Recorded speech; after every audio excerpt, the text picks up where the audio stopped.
commune Mbaye Mbaye ci commune Maka Yoko bu ñëw Mbaye Mbaye pour waxtaan ak yéen saafuwante ak yéen gisante ak yéen ngeen gis ko mu gis leen ngeen xam ne xeebul leen moom dafa bëgg a xam réalité yi nga xam ne moo nekk Sénégal tey looloo koy déplacé mu topp àll bi partout di dox pour xool nit ñi ak tali yi ak yëpp nan la demee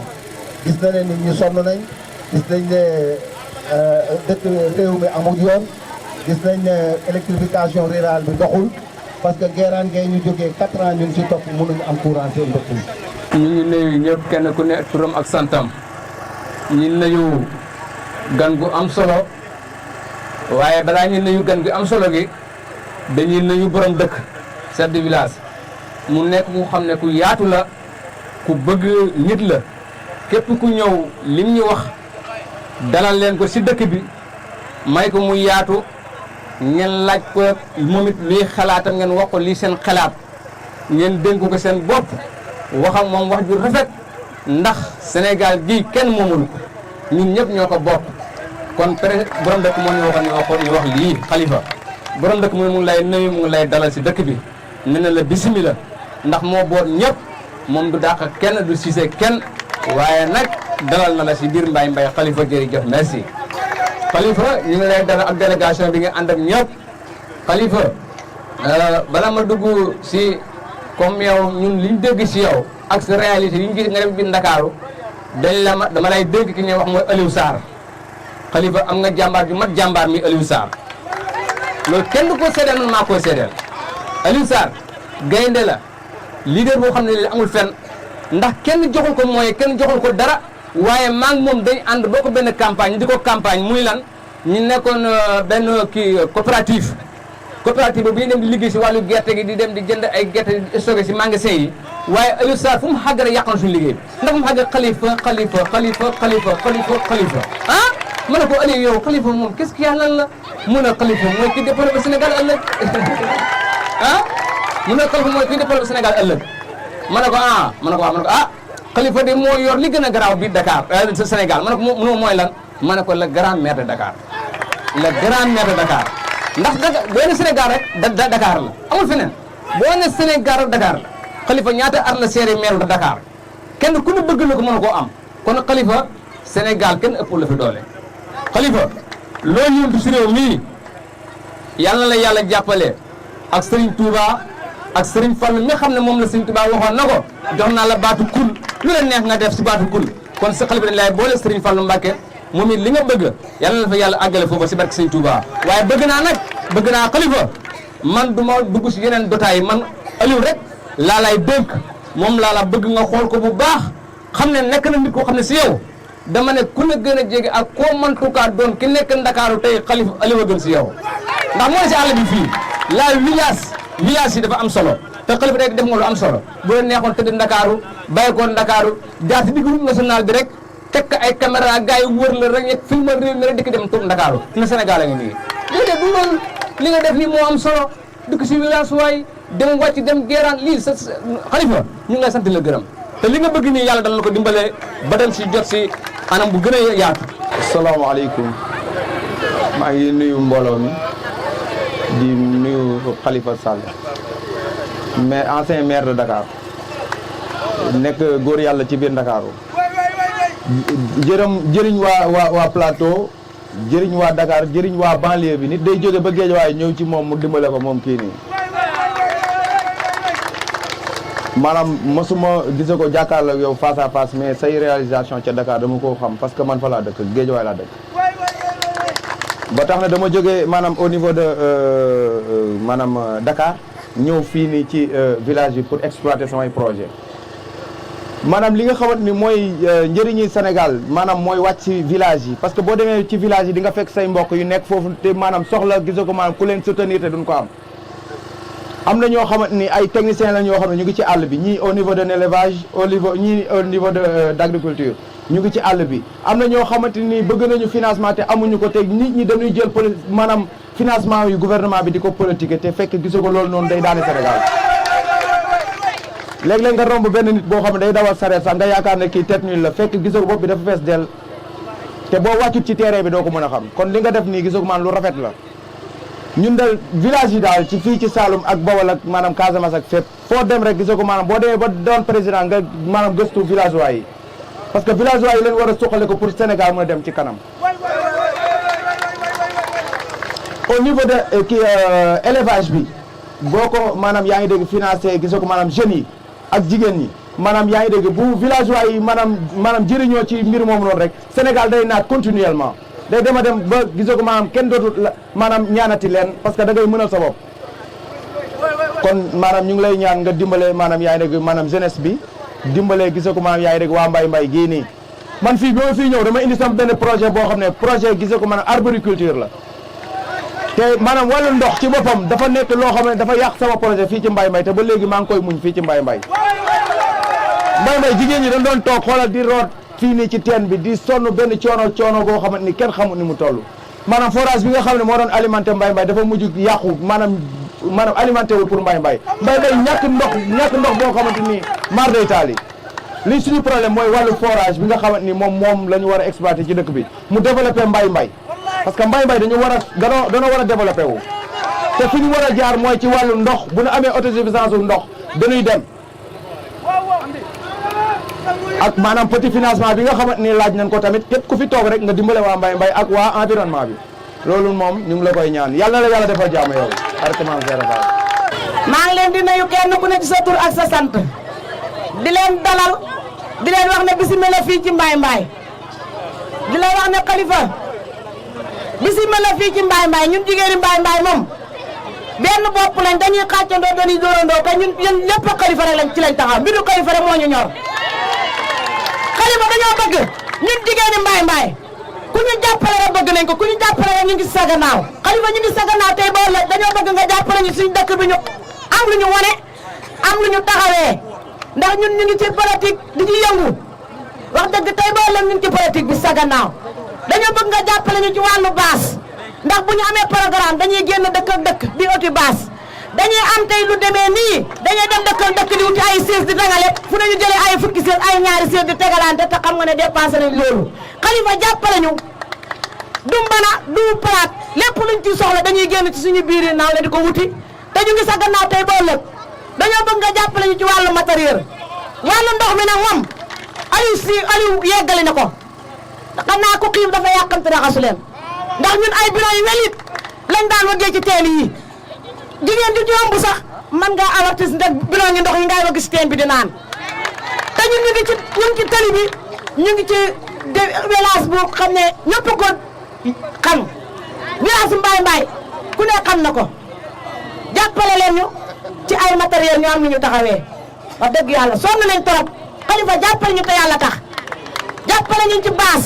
jàppale ñu ci ay sees jàppale ñu ci ay palaat ak i mbana bu ñu amee xew dañuy àbbi ay mbana di luyee di fay bu ñu amee xew dañuy wuti ay baas di luyee di fay te ne ci ay sees jàppale ñu Khalifa ñu ngi sa gannaaw tey bool la jigéeni Mbaye bu la ci dara caaxaan ñun dañuy xàccandoo dañuy dóorandoo ñun benn lañ maa leen jiite te lu ma yëngu lu ne ci lañ nekk te maa ngi sa gannaaw tey bool la. waaw asalaamaaleykum mbooloo mi asalaamaaleykum mbokki Mbaye maa ngi leen di nuyu bu baax di présenté wu nekk président ASC Manko ci fii si Mbaye monsieur Khalifa Sall ñu ngi lay dalal ci dëkk bi fii yaakaar naa li ma waroon a wax ñëpp wax nañ ko li nga xam ne moom rek la ñuy jàllale mooy jafe-jafe ndaw ñi jafe-jafe dëkk yi village yi loolu mooy suñu problème yoon bii ngeen jaar nii yoon bii ngeen jaar ngeen fi ñaari yoon te yoon bi moo gën a neex ci yoon yi ngeen jaar yoon bi moo gën a neex ci yoon yi ngeen jaar ñi dëkk ci dëkk yi am na dëkk yu bari yoo xam ne ñoom ak Dakar bokk na ci dëkk bii liñ xam mooy bay dundee ñàkk jariñu duñu toj duñu sànni duñu lakk duñu wax ju ñaaw te Sénégal gii mun naa la seedeel yow Khalifa bokk nga ci nit ñi nga xam ne nii kenn ñëpp leen a nekk kilifa ci réew mi te bokk nga ci nit ñi nga xam ne nii kenn gënu leen a yaru ci réew mi loolu dañ koy seede président Abdoulaye Wade seede na loolu ci yow te gis nga kilifa bu fekkente ne yàlla daf la ko jox maanaam sa wax ji warta bari yàlla ji du fay wax di bàyyi jëf li ngay liggéey moo ëpp li ngay wax barki démb maa ngi dégg gars yi di wax biir Ndakaaru waaye dañaa xamul lu xew ndax maa ngi dégg ñu ci bare bare ñu ne Khalifa Sall ay nit ñoo ko def nangam nangam Khalifa ba muy jël Ndakaaru booba gars yi juddooguñu 2009 fii la ñu fekk même bu fekkente ne bokkuñ ay parti politique mais dañuy wax li nga xam ne mooy réalité politique da nga koo foqati ci ñenn foqatiwaat ko ci ñeneen am na ñoo xam ne ñoo nekkoon ay ministre yow yaa tax ñu dàq leen Ndakaaru Mimi Touré ci la bokk moom laa tuddee xemes Mimi mooy xemes Amadou Ba nag Amadou Ba nee naa ko Amadou Bañu Amadou nee naa ko Amadou Bañu ndax Amadou Ba moo daanu digg Ndakaaru élection législative dañ ko dóor mu daanu élection locale ñu dóor ko mu daanu lan la ñuy président Macky Sall di tànn lay président ñun ñu mën a tànn président xam lu xew ci dëkk bi ñu njëkk góor yor réew mi tey président Macky Sall fu mu taxaw di wax nii bu doon président Abdoulaye toppoon na ko Macky Sall du nekk sa ministre ci réew mi waxuma laa muy nekk ministre de l'intérieur keroog bañ ko joxee poste ministre de l'intérieur dafa jooy ñu ne ko looy jooy mu ne parce que fu ngeen ma yóbbu maneewu ko ñemewu ma ko niñ ko gungalee ba nekk président de la république waroon na am ngor am diine tey ba ngay fekk Khalifa Sall na ko maag yow nañ fi jëlee fi ku fi def yàlla demi de yàlla yow xam nga ko ñëw na la fekk nag nañ ànd man ak yow jëlee fi Abdoulaye ndax yàlla ci ndaw la daf boppam moo tax keneen bañ la convoqué man xam naa ne sa xol tooy na nga sëgg man xam naa ne sa xel fa la dem kii maa ko jàppale ma jàppale ko ci lu ne tey mu ñëw def may dóor waaye nag bul di kontoor waaye yàlla ndax fii koo gis rek am na fu mu jógee am na fu mu jëm nañ bàyyi réew mi kuñ ko ci jox nga jël doole ji di ko xeexee réew mi ñu ñëpp ci bokk yem ñun Saalum ñoo ngi nii Saalum ñoo ngi nii lamp yi di tàkk nii ñun ñooy cotisé di ko fay borom dëkk bi moo koy fay ndox mi ñuy naan nii laaj leen ñi ngi nii 4 heures du matin lañ doon yeewu di root 75 mètres ñun tey ñun ñoo ko fi jëlee ay pompe lañ fi monté Khalifa te Khalifa teen bi bëgg naa balaa nga dem nga visité ko ay pompe la ci da pompe sànq Saliou Wilane wax na leen ko projet yi leen di gars yi di jox mooy projet yi leen di peuple bi di jox nii ku ci yàlla dénk ci réew mi na nga gëstu nit ñi Ndakaaru kese du Sénégal ñun ñooy bay xar yi di lekk ngor mi ñun ñoo koy bay dugub ji ñoo koy bay nit ñi lekk tey Ndakaaru bu ñuy naan fonde ñun ñoo tax ñuy naan fonde Ndakaaru bu ñuy lekk cere ñun ñoo tax ngeen di lekk cere kon Khalifa ñun ay doomi bàyyi lañu bul rekk réew bi nag bañi bu boobaa dégg nga bul lekk réew bi bañu Khalifa man fii lañ bëgg Sotodoo billaahi moom lañ bëgg fii ci dëkk bi dañ bëgg nga jàppale ñi gis nga jigéen ñi billaahi man damay am gàcce ñun nag ñu ngi def lu man ñu ngi jël suñu moyen bopp di ko def ci dëkk bi waaye ñun amuñu doole jooju waaw ma ñëw nag ci ki nga xam ne ni mooy Aliou mii Aliou Khalifa damaa bëgg Aliou mi nga recevoir ko sa bureau Dakar loolu rek laa la ñaan gis nga kii billaahi wallaahi gaynde ngi nii damaa bëgg nga recevoir ko Dakar Aliou Sarr ku neexee dëkk la ku yaru la ku teey la ba pare Saliou moom li la Saliou wax moo fi ne yow rek lay même bi digg bi da ko tëb ngir yow mbaay dañ koy naan ko Aliou toogal mu ngi ci yow rek di daati dimbale ñu Aliou mi recevoir ko biir Dakar man maa la ko ñaan balaa ngaa dem nga ne audience Dakar balaa ngaa génn fii waxal Aliou audience Dakar. Inch'Allah dina recevoir Aliou sama kër. Inch'Allah kon sedd na loolu rek laa bëggoon ci Aliou mi waa mbaay nag ñu ngi leen di sant bu baax di leen gërëm gis nga nit day am yar nit da ngeen di jàppalante ngeen bëggante dëkk bii ñun ñoo ko mën a defaral suñu bopp kilifa ku fi ñëw comme xalifa mii dinañ ko wax li nga xam ne mooy jafe-jafe réew mi te gis nga dëkk yi ngeen di xeet nii ah ñu ci bëree bëri boo demee ñu jox lay code Macky Sall gis ngeen ko mu sëgg ci néegu ñax léegi nag la bañu sëgg ci ay néegu ñax mais bu njëkk doon sëgg ci ay néegu ñax waaw suñu néegu ñax yi ku ñu ko xeebal dañuy xeebal la ko ku ñu xeebal suñu néegu ñax yi ñu romb la wéyi ñun moom mooy loolu ñun ay saalum saalum la bay dundee tant que yàlla jaa ngi taw moom ku ñu jaay affaire tamit ñun ñu xaar yàlla rek ndax bu tawee ñu dund merci beaucoup. ana doom bu juddoo naka te Sall ñaanal mu dudd waaye dina am jom dina fay gàcce bay jëlale do mu ne ca leen gi daane ku fi wàcce doo bëgg a ñibbi ku fi dee taabi aljana Khalifa Sall joli cooli yow la waaye dundal ba mu yàgg sa dund bi am na maana kenn merewu la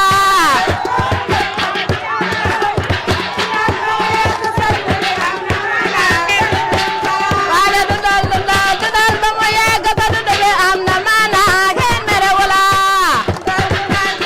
mu yàgg sa dund bi am na maana kenn merewu la doom bu juddoo naka te Sall ñaanal mu dund waaye dina am jom dina fay gàcce bay jëlale do mu ne ca leen gi daane ku fi wàcce doo bëgg a ñibbi ku fi dee taabi aljana Khalifa Sall cooli cooli yow la waaye dundal ba mu yàgg sa dund bi am na maana kenn merewu la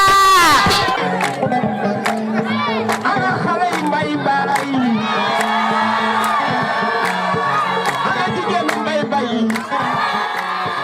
mais jigéen jàll dégg naa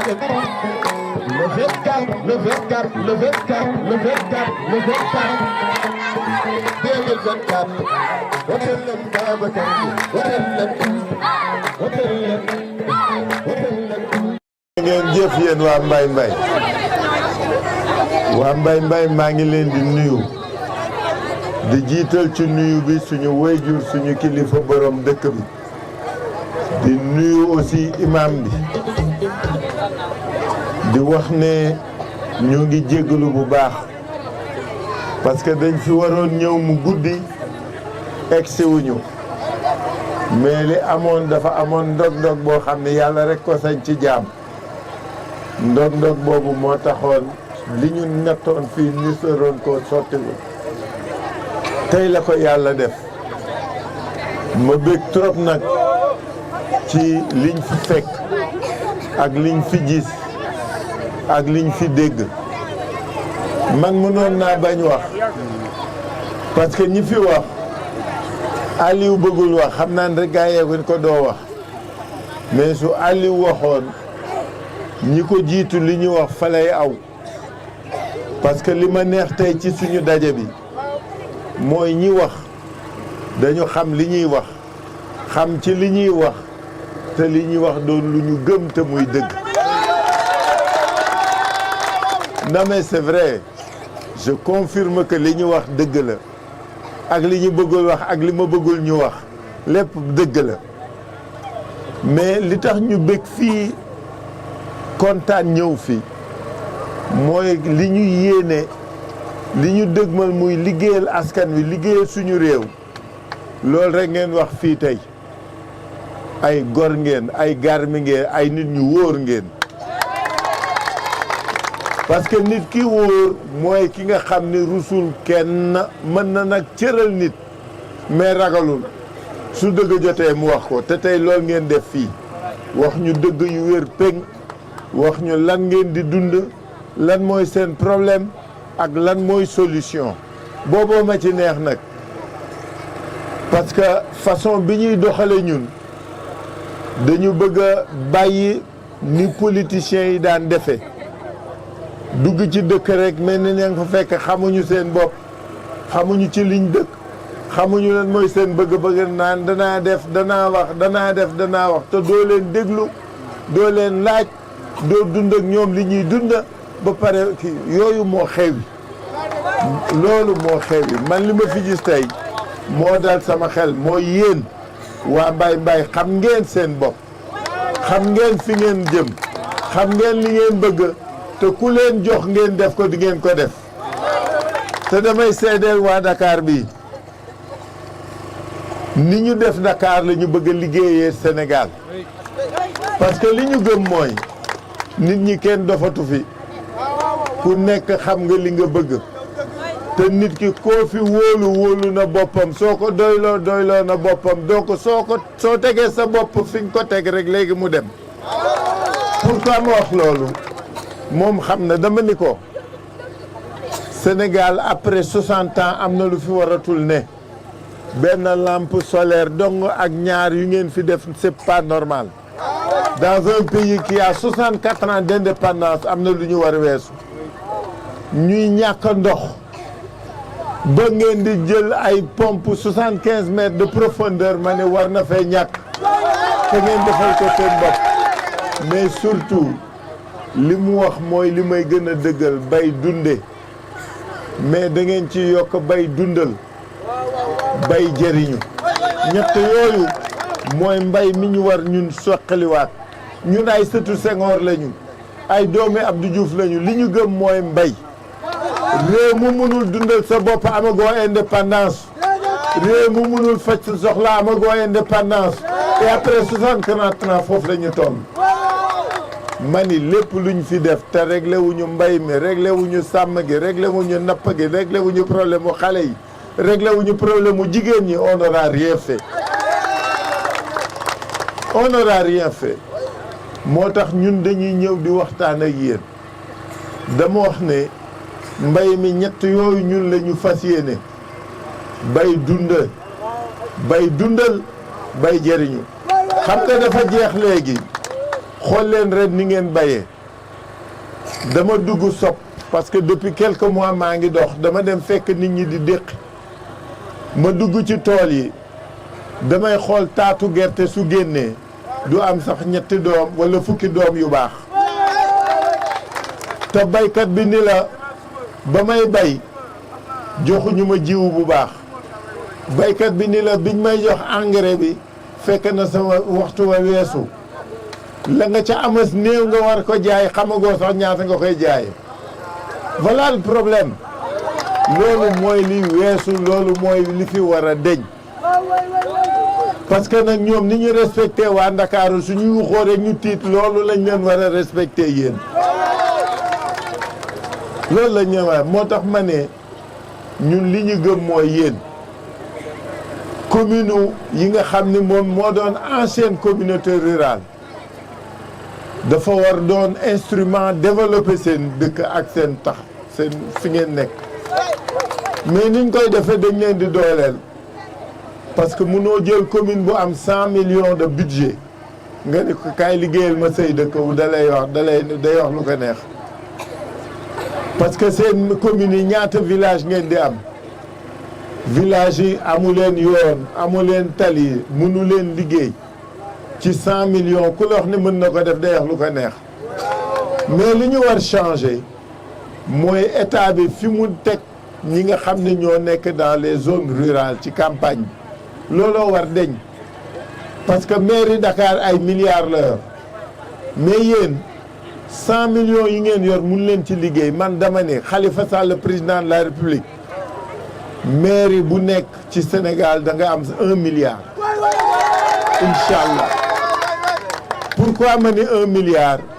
parce que dafa mën ne maa ngi jàkkaarloo ko xam Dakar wax na dëgg bi ma gagné Dakar 2009 dafa am ñu mbedd yi meloon am yu école yu meloon am ñu nit ñi doon jànge am ñu dëkk bi mele man duma bu doomu Ndakaaru de man doomi Waalo laa doomu baykat laa dama bëgg ngeen xam loolu c'est que nag maa ngi ñëw Dakar bi ma amee ñaari weer donc Dakar laa yoroo fa laa màgge mais man waalo laa boo xam ne ndeyam ak baayam yëpp dañuy bay li ma gëm mooy li ñu def fële def ko fii yomb na dans les 601 communes du Sénégal nee nañu budget Sénégal 7000 milliards la war nañu mën jël 1 milliard ñu jox ko chaque commune du Sénégal 1 milliard mooy 1000 millions est-ce que xam nga li may wax 1 milliard mooy 1000 millions mooy junni million ngay wàññi million ba muy junni yoon soo ko joxoon dëkk bu mel ni bii seen commune bi wax ma Mbaye Mbaye village la mais seen commune suñ fi dugalee million waratu leen am problème mu dispensaire waratu leen am problème mu poste de santé waratu leen am problème mu école waratu leen am problème mu éclairage waratu leen am problème mu terrain de sport pour xale yi waratu leen ñàkk projet pour jigéen ñi loolu la xaalis bi di jëriñ parce que ñun li ñu gëm mooy du waa waxuma sax Dakar mais du waa Kaffrine ñoo war ñëw defar Mbaye Mbaye ma ni fii Mbaye Mbaye am ngeen menuisier am ngeen maçon am ngeen ferrailleur suñ fi doon defar école soxlawul nit ki di jóge Kaffrine di ko defar ci fii loolu mooy li ñu tuddee localiser le développement ñun loolu la ñu gëm Khalifa Sall président de la République chaque commune du Sénégal aura 1 milliard en début de gestion Inch'Allah parce que ni ma ci gëm mooy suñ leen ko joxee ci at parce que soo réussir nag ñu tollamti soo réussir ñu taxaw kii xam na ni may defee man dama lay wóolu mais danga may wóolu comme que yaa ma jiital wóolu ma nag danaa la jox mais soo sottee loolu ma taxaw parce que nag xam nga politique bi neex na mais di dige loo mënul baaxul di def loolu di wax loo dul def baaxul donc dañuy bëgg nit ñi responsable en tout cas li ma gëm mooy mbay mi sàmm gi napp gi xale yi jigéen ñi ku bëgg a defar Sénégal dana defar loolu ngeen am yoon ngeen am làmp ngeen am xëy xale yi il faut ñu dimbali leen ñu am xëy parce que ñu ngi wax affaire mbëkk mi mais ñiy def mbëkk mi dañu gën a farlu rek mais ku nekk ci yéen njom bi ñooñu am mi ngi ci yéen ku nekk ci yéen bëgg na tekki bëgg na yori baayam bëgg na yor këram bëgg na yor ndeyam bëgg na yor boppam mais il faut que ñu jàppale leen ci en tout cas li ma leen bëgg a wax mooy man Khalifa Sall président de la République réew mi day changé Inch'Allah parce que nag xam naa li ngeen di dund ñoo ko bokk xam naa li ngeen bëgg a waxtaane nañ ko te nañ koy defe nag ñun ñëppay ànd defare ko loolu mooy changement bu bees bi kenn du jóge Dakar di leen defaral lépp lu ñu fi defar yéen a koy defal sa bopp parce que loolu la ñu gëm parce que loolu mooy li war ne maa ngi leen di gërëm di leen sant merci beaucoup maintenant